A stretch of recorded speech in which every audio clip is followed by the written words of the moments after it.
শুক্রবার আসর নামাজের পরে একটা আমল করুন, ইনশাল্লাহ মাগরিবের আগে আপনি ফলাফল পেয়ে যাবেন। এটি গুরুত্বপূর্ণ একটি আমল, ইনশাল্লাহ নিজের মাঝে ফলাফল দেখবেন। কেউ যদি খালেজভাবে করতে পারে আল্লাহ তাআলা তাকে ফলাফল দেখিয়ে দেবেন। অনেকে বলে হুজুর কিভাবে ফলাফল পাবো? আপনি খাসভাবে আমল করেন না, নিয়ত ঠিক রাখেন। ইন্নামা আমালু বিন্নিয়াত, নিয়তের উপর সব আমল নির্ভরশীল। আপনি এই আমলগুলো শেয়ার করে দিবা, তোমাদের ভাই বোনদের কাছে এগুলো পৌঁছায় দিবা। তুমি আমল না করেও সওয়াব পাবা, তোমার একটি শেয়ারে তোমার ভাগ্য খুলে যাবে ইনশাল্লাহ। তোমার বোন যদি, তোমার ভাই যদি আমলটি করে, ইনশাল্লাহ তুমি আর ফজিলত পেয়ে যাবে। ভাই বোনদের কাছে এগুলো পৌঁছে দিবা।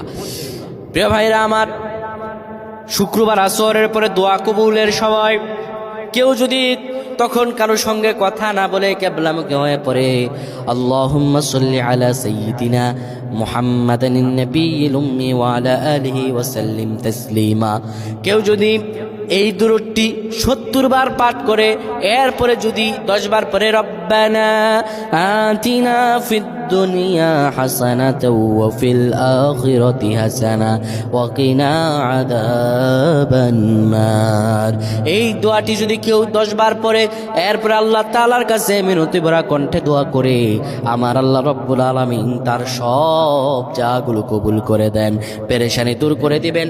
মাগরিবের আগেই কেমন যেন শরীরটা হালকা হয়ে যাবে, মনে হবে দোয়াগুলো কবুল হয়ে গিয়েছে। আমার আল্লাহ রব্বুল আলামিন রিজিক এবং বরকত দিয়ে পরিপূর্ণ করে দেন। সুবহানাল্লাহ।